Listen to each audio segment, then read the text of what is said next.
Life often unfolds in unexpected ways, leading us down paths we never imagined. Before I found myself in the quiet solitude of my family farm, I was just another face in the bustling world, struggling to keep my marriage afloat while working tirelessly to provide a stable life. My days were a haze of bus routes, passengers, and routine, but the nights were lonelier than I dared admit. Somewhere along the line, I lost the connection I once cherished with my wife, Natalie.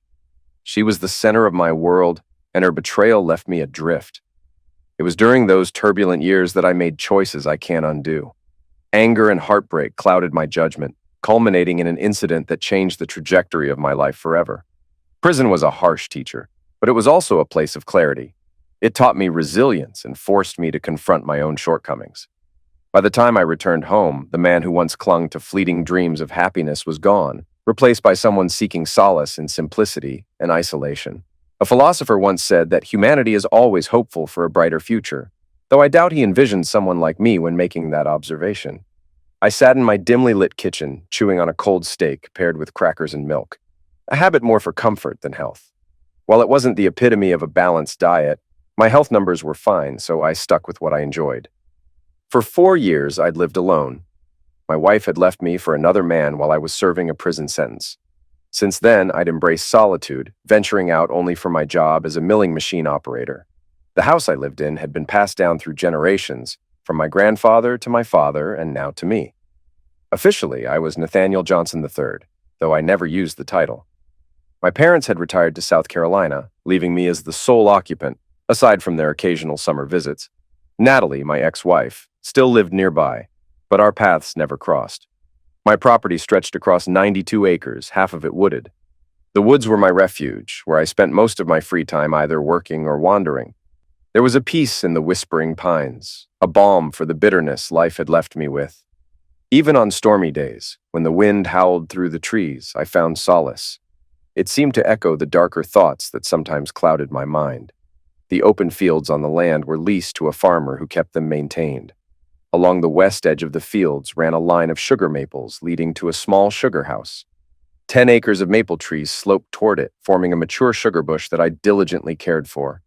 In spring, the sap flowed through pipelines to the sugar shack, where it was boiled down into golden syrup, filling the air with its sweet aroma.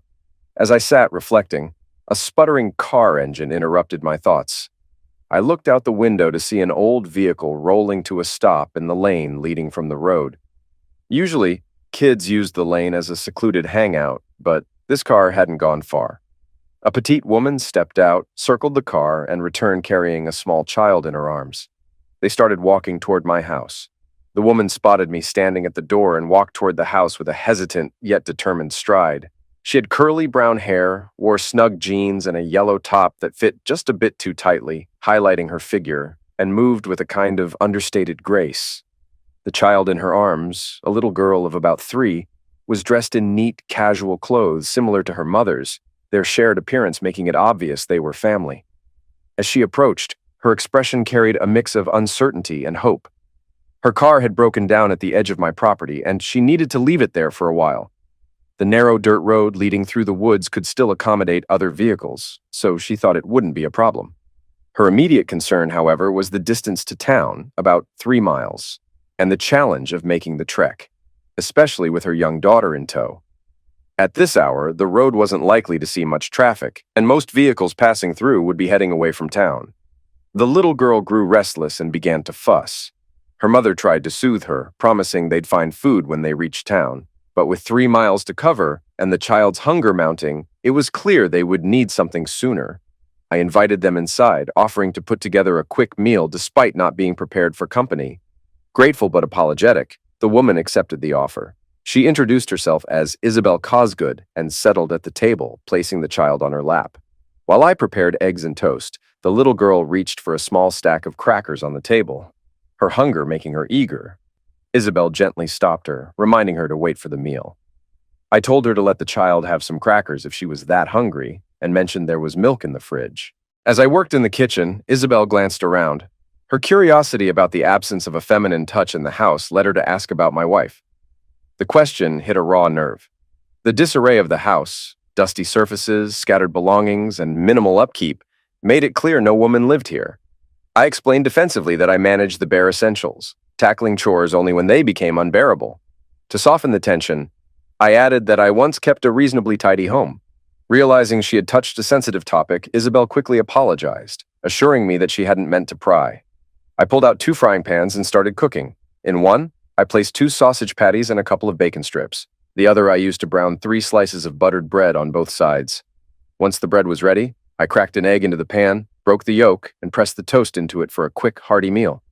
Isabel watched and offered to help, mentioning that her mother used to make something similar. She was excited to share the experience with her daughter, Nora, telling her to save her appetite for the treat. While Isabel cooked the second egg, I tended to the bacon and sausage.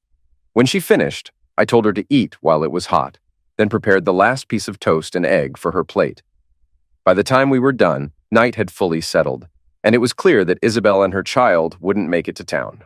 Without transportation and nowhere to stay, they had little choice. I suggested they spend the night in one of the upstairs bedrooms. The linens might be stale, but it was the best I could offer.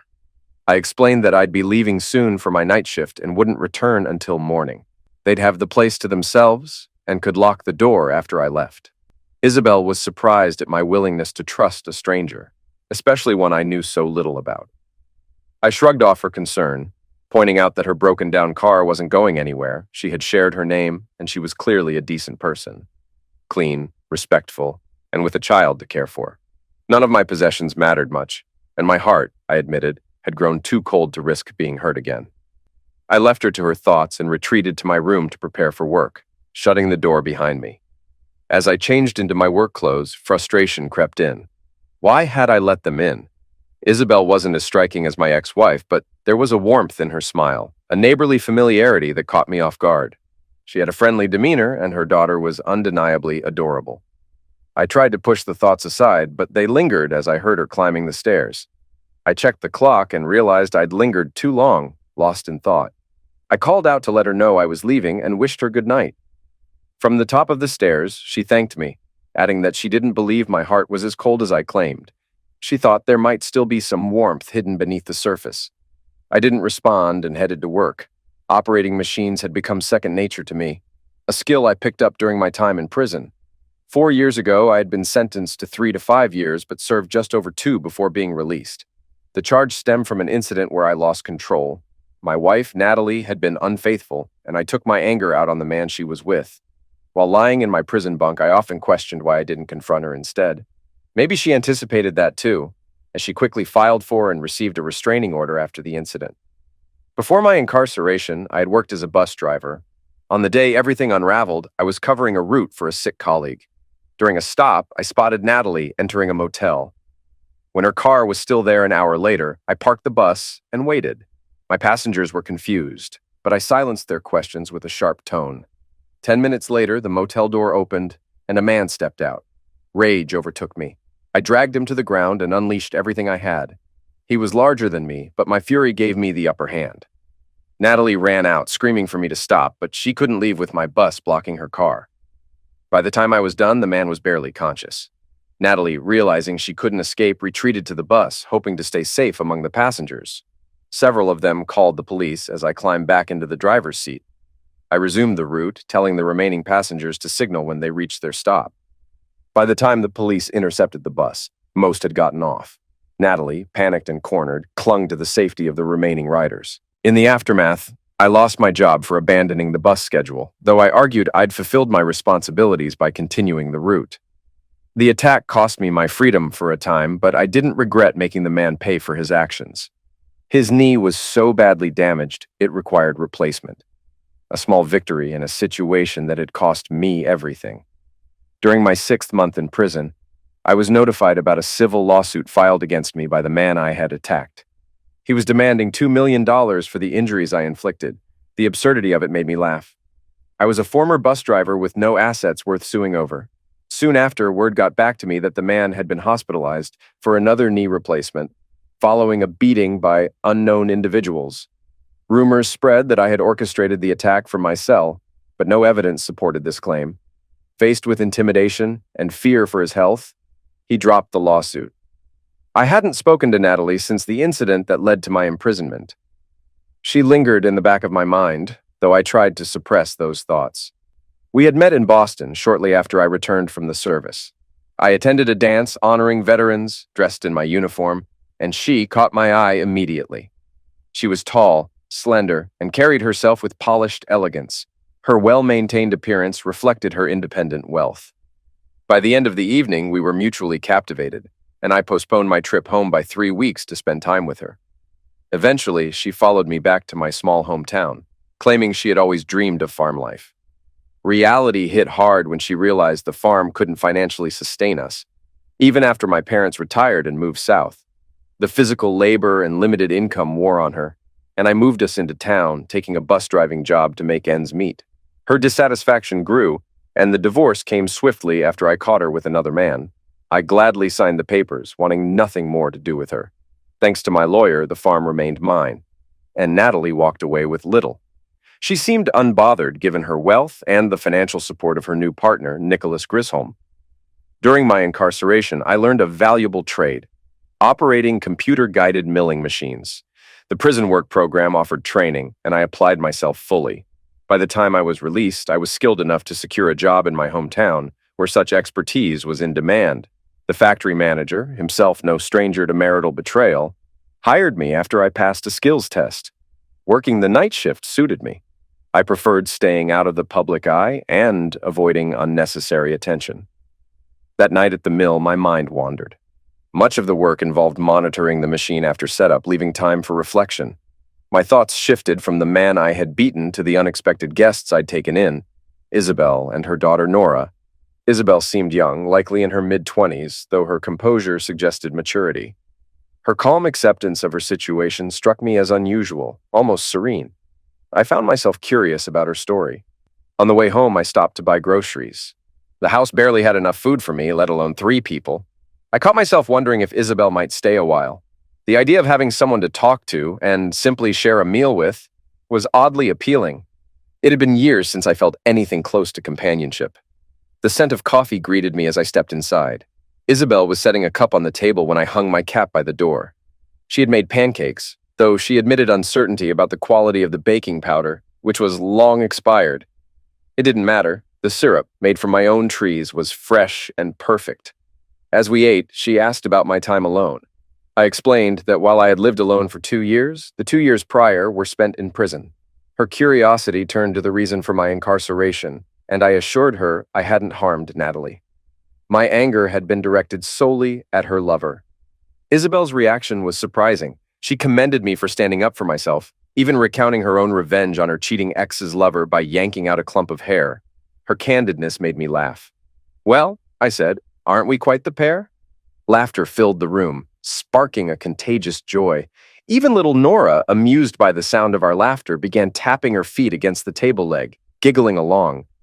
It struck me then that it was the first time in over a year I'd laughed like that. The sensation was refreshing, almost foreign, and it felt good. Breakfast had been delicious. Isabel had made pancakes, bacon, and sausage, and as she carried the dishes to the sink, I asked about her plans. She explained that she had a job interview in town later that day. An older woman was looking for a roommate and had offered to watch Nora once Isabel secured work. In the meantime, she'd help out around the woman's house to earn her keep. Her biggest challenge now was finding a way into town. Curious, I asked Isabel her age. She was 23, which surprised me given how composed and mature she seemed. I shared that I was 28, though life had worn me down to the point of feeling much older. Our brief exchange turned reflective, leading me to ask a bold question. Would she consider working for me? I explained that I could pay her to keep house and care for Nora, emphasizing that I wasn't looking for anything beyond professional help. I mentioned the car sitting unused in my barn, which she could drive while hers was being repaired. Additionally, I offered to teach her gardening to keep her occupied in her spare time. Isabel seemed uncertain, hesitant to commit, but I reassured her there were no hidden expectations. My life upstairs had been untouched for months, and I intended to keep it that way. I suggested she think it over while I caught some sleep, promising to discuss it further at lunch. Isabel asked if she could call her mother and explore the property. I agreed, even offering references from my Christmas card list, though I joked that calling them would likely bring a parade of curious visitors to meet her. With a smile, I thanked her for breakfast and retired to bed. By noon, I was up, cleaned, and ready to tackle her car issue. I opened the barn doors and backed out a Ford Escort that had barely been used. Isabel joined me outside, marveling at the car's pristine condition. I explained its history, purchased for my ex-wife just before I caught her cheating, and offered it for her use until her car was fixed. She accepted with gratitude. We came up with a plan to move her broken-down car into the barn using my tractor. I would tow it onto the barn floor, where a friend could assess whether it was worth fixing. If repairs were too costly, selling it for scrap might be her best option. Isabel agreed, though she seemed hesitant at first. Over lunch, she decided to accept my housekeeping job, and we agreed on terms. I paid her in advance from a stash of cash I kept in the cupboard. She remarked on my trust, pointing out that I had just met her and was already giving her access to both my money and my car. I shrugged it off, explaining that material things weren't what I valued most. The response seemed to strike a chord, but she didn't press further. We spent the afternoon moving her car and then went for a walk in the woods. Nora was thrilled to ride on the tractor as we towed the car into the barn. It didn't quite make it all the way in, so I nudged it into place with the tractor bucket. Afterward, we strolled down the wooded path at the edge of my property, with me carrying Nora on my shoulders when she grew tired. Her giggles made the experience more enjoyable than I'd expected, and for the first time in years, I felt a connection to another person. That evening, Isabel cooked dinner: steak, mashed potatoes, carrots, and cake for dessert. The meal was simple but satisfying, a rare treat to have someone else preparing food in my home. Afterward, I rested for a couple of hours before my night shift, though my thoughts remained on Isabel. She was a mystery, revealing little about herself beyond that one comment about pulling her husband's lover's hair. As I lay on my bed, I considered something that had unsettled me earlier. While I was supposedly asleep, Isabel had wandered outside and had also rummaged through my desk and even my nightstand. It could have been mere curiosity, but the intrusion nagged at me. For now, I decided to give her the benefit of the doubt. Time, I figured, would reveal her intentions. Before heading to work that evening, I left early to make a call to Neil, an old friend I trusted. I explained the situation. There was a car sitting in my barn, belonging to a woman I'd recently hired as my housekeeper. She came with her little daughter, Nora, who had brought an unexpected light into my life. However, I was growing suspicious. I had noticed the woman, Isabel, had gone through my personal belongings, likely assuming I wouldn't notice.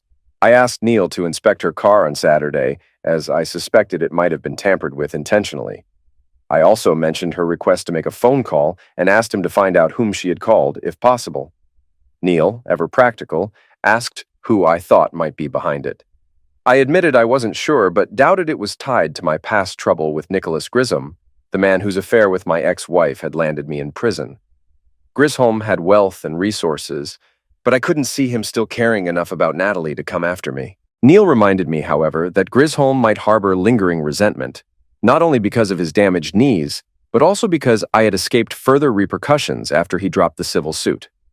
The rest of the week was surprisingly peaceful. Isabel proved capable in the house, and my meals were timely and well prepared.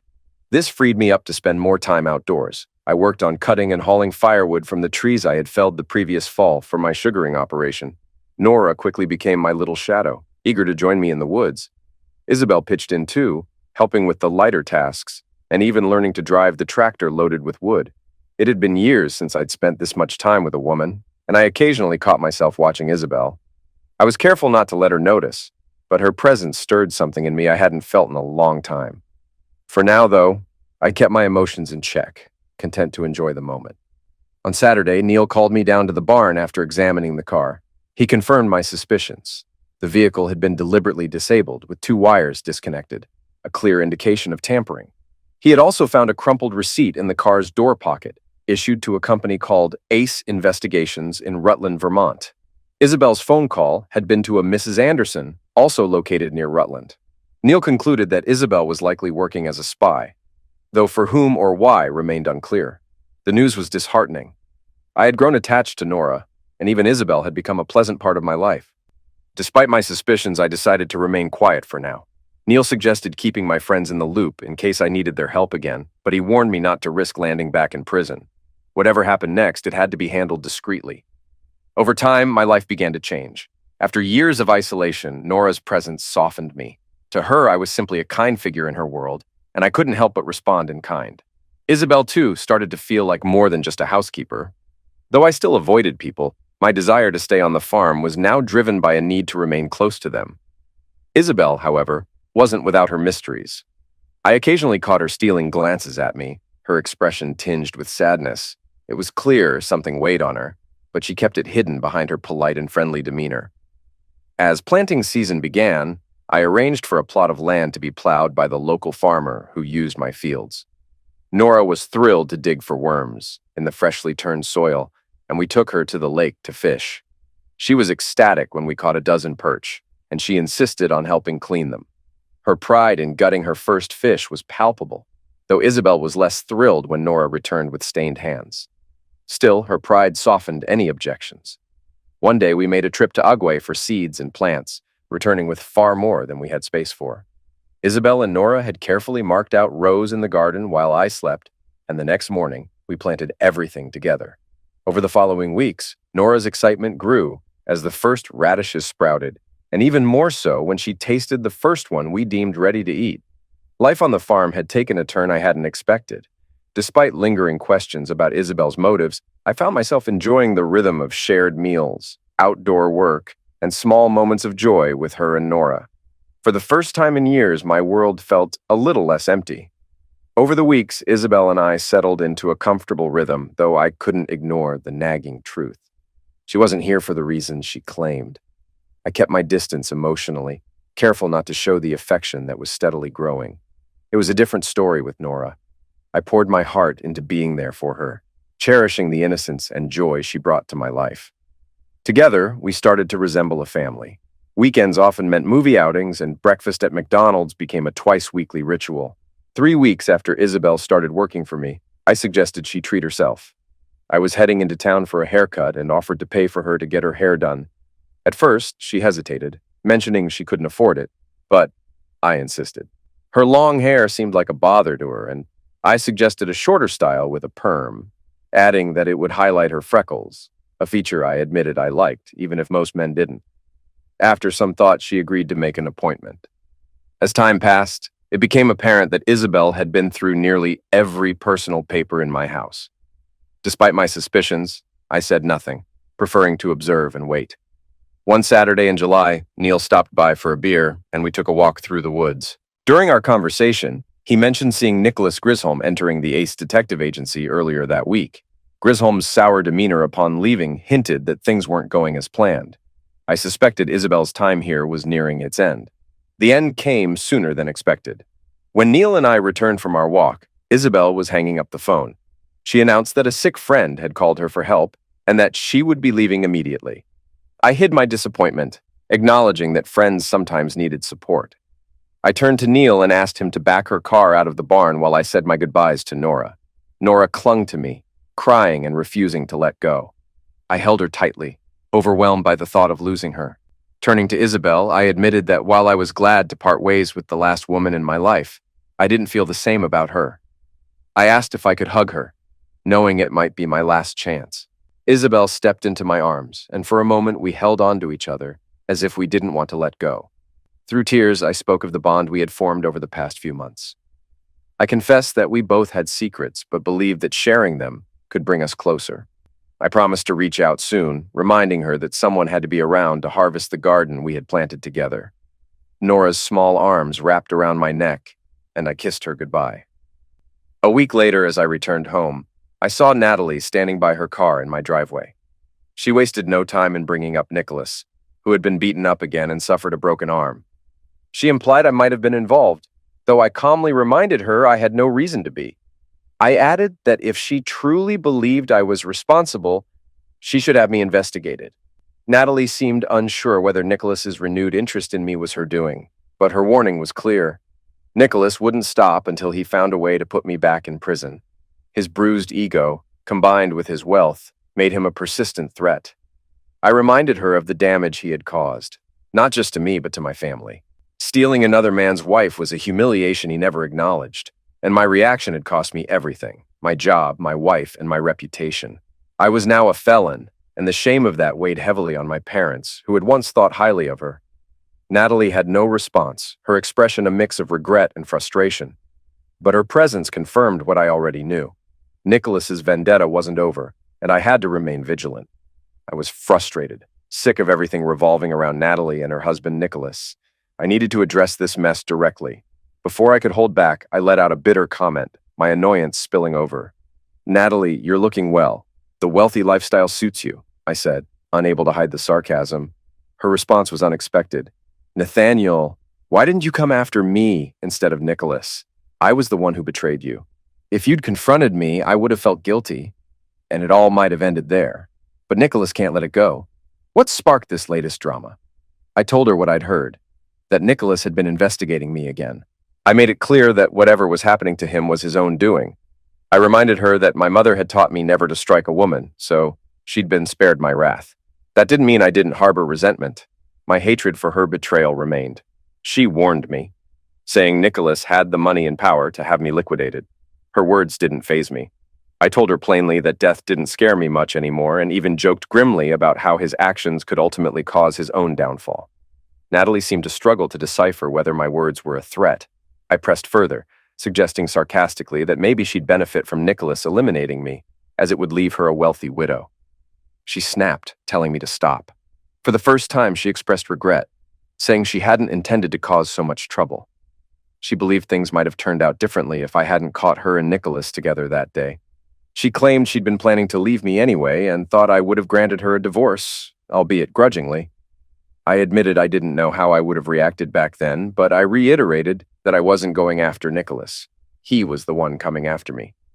I suggested she and Nicholas move far away and start fresh, perhaps even start a family. She seemed taken aback by my sincerity, asking if I truly meant it. I assured her I did. Without another word, Natalie got into her car and drove off, not looking back.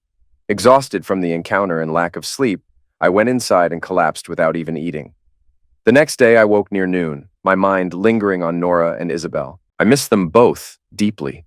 Nora's boundless affection had brought light to my life, and Isabel had shown hints of longing for me when we said goodbye.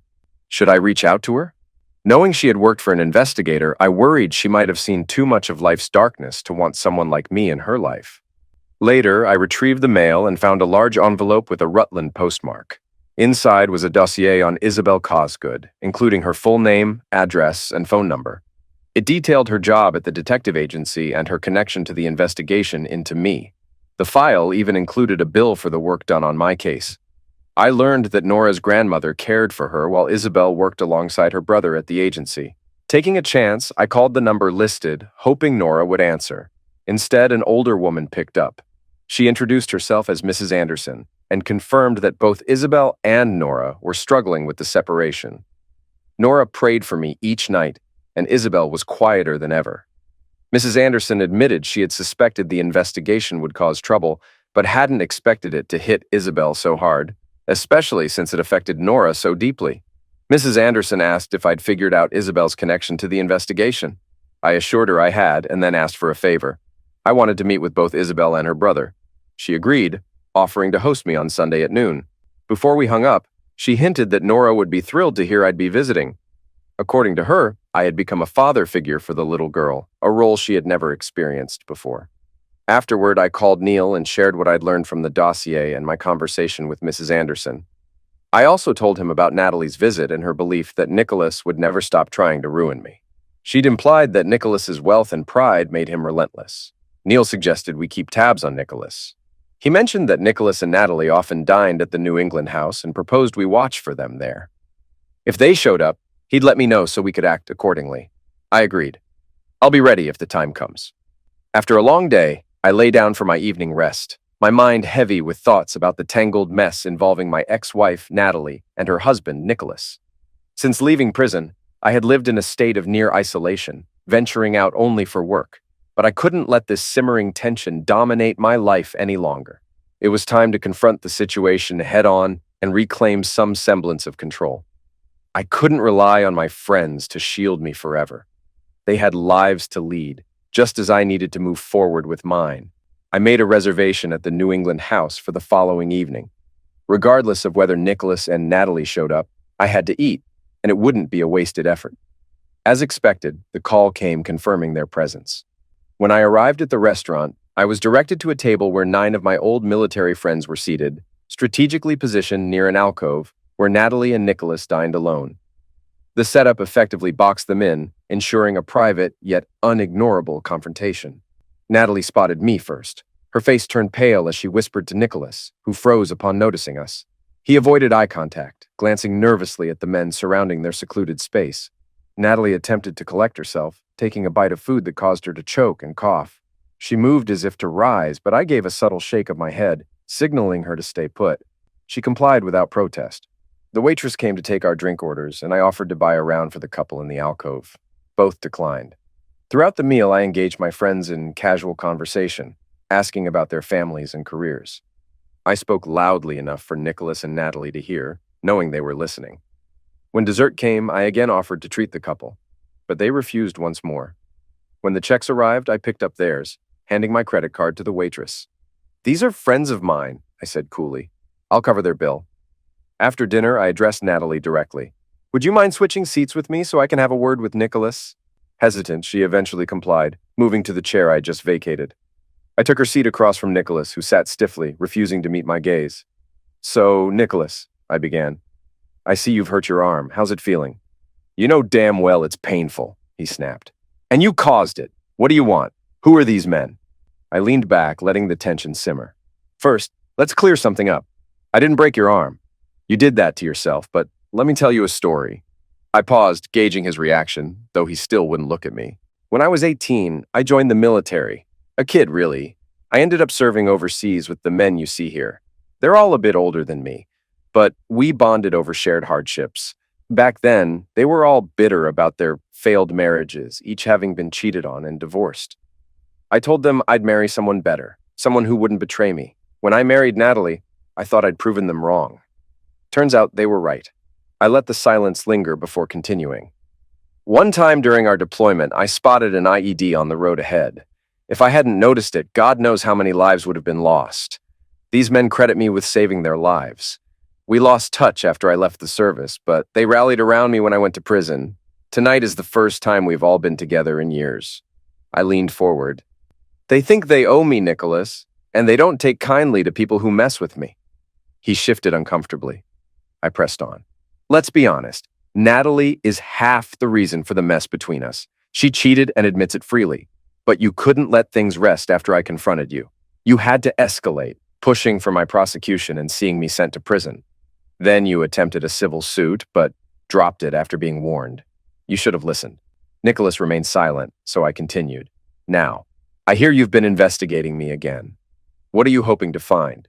Evidence to blame me for your misfortunes? Every step you take only brings you closer to more trouble. Maybe it's time to move on. Natalie is still a beautiful woman, and I believe she loves you. Ask yourself this. Would you feel the same if she weren't so pretty? You need to think about what's really driving your actions." I stood, signaling the end of the conversation. "I've said what I needed to. Think it over and let me know your decision by Saturday at noon. It's time for me to move forward with my life, and I suggest you do the same." I walked away, leaving Natalie in her former seat and Nicholas with his head bowed. Outside, my friends dispersed silently, their presence alone having sent the intended message. No thanks were needed. They understood. I drove off, feeling a mix of resolve and exhaustion, knowing the confrontation was just one step toward reclaiming my future. That morning, after a long night at work, I headed home hoping for some much-needed sleep. Rest didn't come easily. I tossed and turned for over an hour before finally drifting off. The pounding on my door jolted me awake. Groggy, I shuffled to the kitchen and peered out the glass. A taxi was pulling out of my driveway, leaving behind 2 suitcases on the walkway. When I opened the door, Natalie stood leaning against the side of the house. She looked battered, a bruise darkening her cheek and one hand holding her ribs for support. Her movements were unsteady as she asked to come in, explaining that she needed to talk. I helped her inside and eased her into a chair, noticing her wince as she sat. She admitted Nicholas had been drinking and hit her, though she didn't think anything was broken. I poured her a cup of the black coffee I had left over from breakfast, and she sipped it gratefully. She wasted no time diving into her story. "Nicholas has completely lost it," she began. "That talk you had with him in front of your friends humiliated him. He's been seething ever since. Last night, he accused me of wanting to come back to you. When I denied it, he lashed out and hit me. After he passed out on the couch, I packed my things and left." I remained silent, letting her continue. "I've decided to leave him," she said. There's no love left between us if there ever was any. I withdrew most of my money from the bank this morning, but I can't use my car. Nicholas smashed the windshield during one of his fits. I noticed you still have the car you bought for me years ago. I'd like to buy it from you for the full amount you paid when it was new. I even have a cashier's check ready. I studied her for a moment. Where are you planning to go? I asked. Florida, she replied. But first, I'm stopping to see your parents. I want to apologize to them for all the pain I've caused. Maybe it'll help you hate me a little less. I need to leave town before Nicholas finds me. He's been making terrible threats against you and me.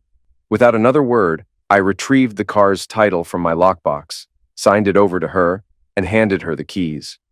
The car's full of gas, I said. It's still practically new. Just keep the plates on until you can get replacements in Florida. Are you sure you're okay to drive? She nodded. I'll be fine, but you need to watch your back. Nicholas is unraveling, and his hatred for you runs deep. Believe it or not, I haven't been happy with him either. Guilt over how I treated you has eaten at me for years. I thought I was trading up, but I've paid for that mistake every day since. Her words didn't soften my stance. Natalie, my mistake was losing control and beating Nicholas when I caught you two. I should have divorced you and walked away. Instead, my actions gave him the upper hand, and I've been paying for it ever since. You need to leave before he sobers up and comes looking for you. He blames me for everything, but the truth is, both of you are to blame. Tears welled in her eyes as she stood to leave. You're right, and I'm sorry, Nathaniel, for everything. I don't expect forgiveness. I won't be coming back, so goodbye. I placed her suitcases in the trunk while she adjusted the driver's seat.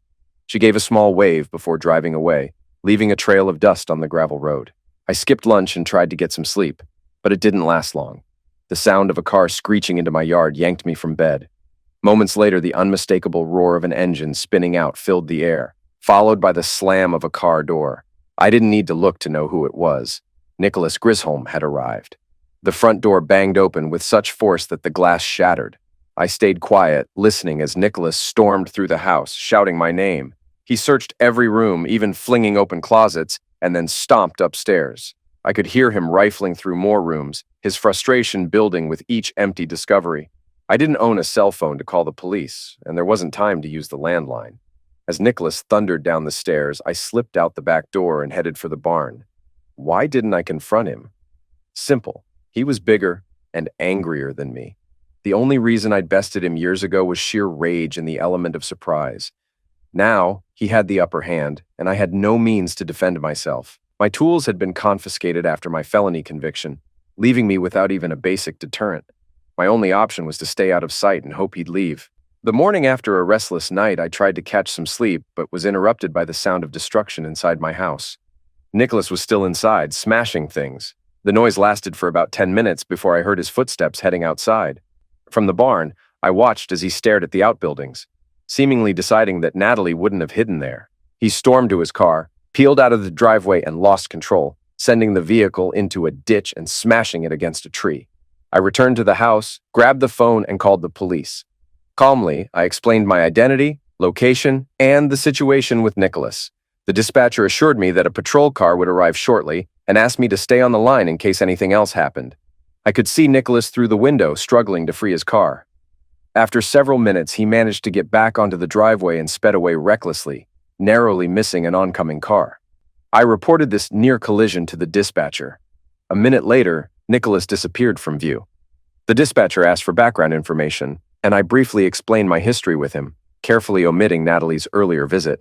Bringing up marital disputes wouldn't help the situation. Before ending the call, I requested an officer to document the damage Nicholas had done to my home. Exhausted but unable to do more, I went back to bed. My kitchen was a wreck, chairs broken, cupboards damaged, and dishes smashed to pieces. Nicholas's rampage had left a chaotic mess. I woke again when a police car arrived. Heavy knocks at the door pulled me from sleep, and I stumbled to let them in. The officers parked near the driveway, examining the deep tire marks Nicholas had left behind. Inside, they asked if he'd been apprehended. There was a long pause before one officer responded grimly, "Yes, we caught up to him, but he's dead." Less than 15 minutes after your call, he drove off the bridge at the bottom of the hill. His car hit the railing, went airborne, and landed upside down in the brook below. A tree snapped during the fall, piercing the windshield. We were almost at the bridge and saw the whole thing. I didn't press for more details. The officers surveyed the damage in my home, taking notes. They asked about my history with Nicholas and whether I had seen Natalie recently. I admitted she'd stopped by earlier, warning me that Nicholas was behaving erratically. She claimed they'd argued before he passed out on the couch. The officers requested her contact information. I explained that I didn't have her phone number, but believed she was driving to Florida. I told them she had purchased a car from me earlier that morning and provided a description of the vehicle, including the license plates, which still bore my tags. After the officers left, I pieced together a quick meal, skipped dinner, and lay down for an hour before my night shift. At work, my thoughts circled back to Natalie and Nicholas. I couldn't deny feeling relieved that Nicholas was gone. Natalie had hinted that living with him had been difficult, but my sympathy was limited. His actions had derailed my life, and now, perhaps, I could finally move forward. I decided that my next step would involve reaching out to Isabel and Nora. Whether I could salvage a relationship with them depended on what Isabel had uncovered during her investigation. If her findings had turned her against me, there might be nothing left to pursue. I resolved to wait a few more days before contacting her. That night, I read a brief article about Nicholas's fatal accident. The authorities were inspecting his car to determine why it had veered into the bridge railing. After my shift, I called my mother to share the news. The conversation stretched on as she asked for details, and I promised to explain more during her upcoming visit. My parents were planning a trip here in 2 weeks, which gave me something to look forward to. That day, I slept deeply, catching up on much-needed rest. Over my evening meal, I wondered whether the police had informed Natalie about Nicholas's death. Despite everything, she was likely to feel the weight of his loss and of the chaos they had both left behind. I decided to call Mrs. Anderson, but the call went straight to voicemail. I left a message asking her to have Isabel check the local papers, the Brattleboro Reformer and the Rutland Herald. Both carried news of Nicholas Grisholm's death, and I thought Isabel might find it relevant given her time working for me. Before ending the message, I asked if the invitation for Sunday still stood. That evening, while eating a bacon and egg sandwich, the phone rang. It was Isabel. "Hi," she began. "Hi yourself," I replied. "How's Nora? I miss her." "She's good," Isabel said, her voice warm. "She misses you and keeps asking when we'll move back in with you." I chuckled. "I've been wondering the same thing. Is your current job better than working here? If it's about money, I can make it worth your while." "No," she said firmly. "I hate what I'm doing now. I loved working for you." "Is that so? How much do you really know about me, Isabel?" I asked. "I hear you've been digging around?" She laughed softly. "I lived with you for 3 months and must be the worst detective ever. I learned nothing about you except what was on the surface." "Maybe there's more," I teased. "But it's buried deep. I could tell you, but then I'd have to marry you to keep you from testifying." There was a pause before she responded. "Nathaniel, don't joke about that. I suspect you already know plenty about me." "I do," I admitted. "I know about your college boyfriend who left when you got pregnant.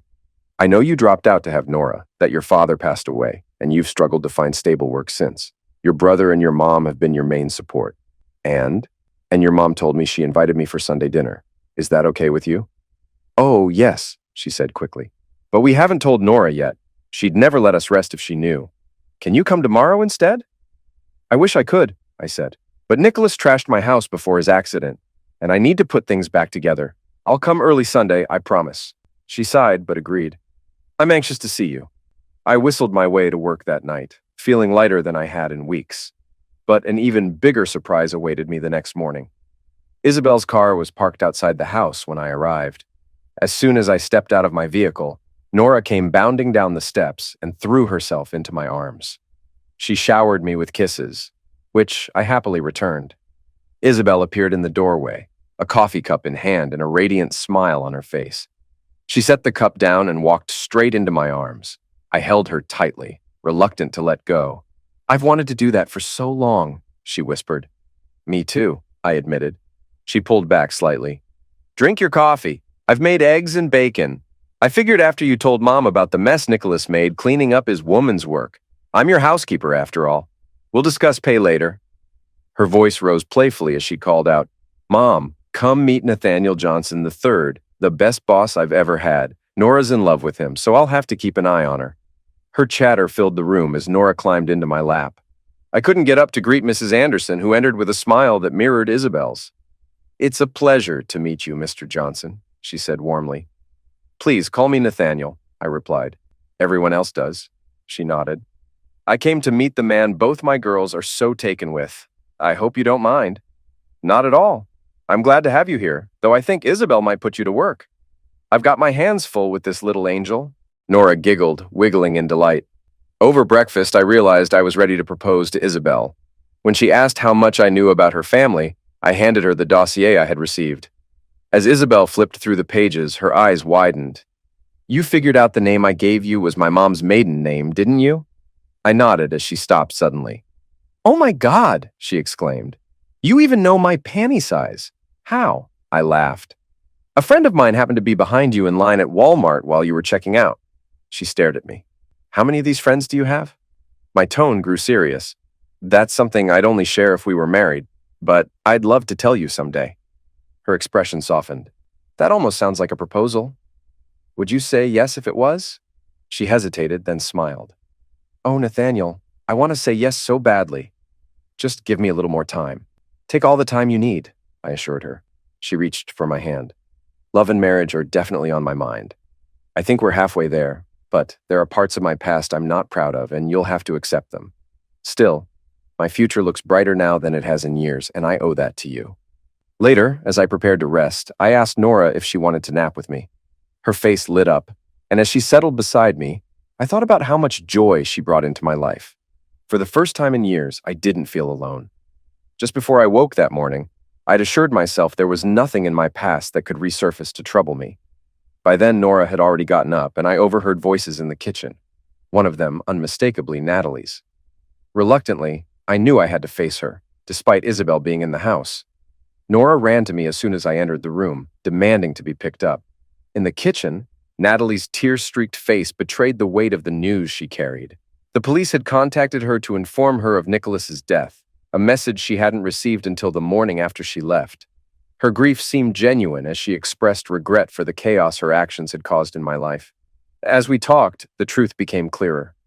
The injuries Nicholas suffered weren't of my doing, but likely the work of men who felt indebted to me from our time in combat. They'd seen themselves as protectors, though their actions only deepened the tragedy of the situation. Natalie acknowledged her role in the chain of events, admitting that her infidelity had set everything in motion. She planned to inherit significant wealth and intended to move on with her life, leaving behind the wreckage of her choices. With that, the dark chapter of my life came to an end. It had taken 5 years, but for the first time, my future felt brighter. Isabel and I spent a quiet weekend reflecting on our pasts. She confessed that her initial arrival had been orchestrated by her brother, who'd tasked her with investigating me. Though she only intended to stay briefly, her growing feelings for me kept her there. I shared how my friends had stepped in to protect me during my most vulnerable times, though we both agreed their efforts might have worsened Nicholas's downward spiral. The constant pressure and humiliation seemed to have pushed him beyond his limits. At work, I transitioned from the night shift to days and was quickly promoted to lead man, with the promise of a salaried position if I proved myself. My parents visited shortly after, witnessing my proposal to Isabel. We married in a simple courthouse ceremony, followed by a casual barbecue reception at the farm, where Nora proudly harvested potatoes for the feast. Later, Isabel's brother admitted that his investigation into my past had yielded nothing Nicholas could exploit. He suggested I cultivate relationships with local detectives, as they could provide valuable insight into investigative techniques. The advice was sound, though I made a mental note to avoid the taboo subject of Nicholas Grisholm in future discussions. Over time, Natalie faded from our lives, apart from a cryptic Christmas card each year. The postmark was always unreadable, leaving her whereabouts a mystery. Now, as spring arrives, life feels stable and sweet. The first syrup of the season is ready to be drawn from the sugar pan, and Isabel and Nora are at my side, savoring the moment. Their presence is a reminder of how far I've come and the simple joys that make the future seem so promising.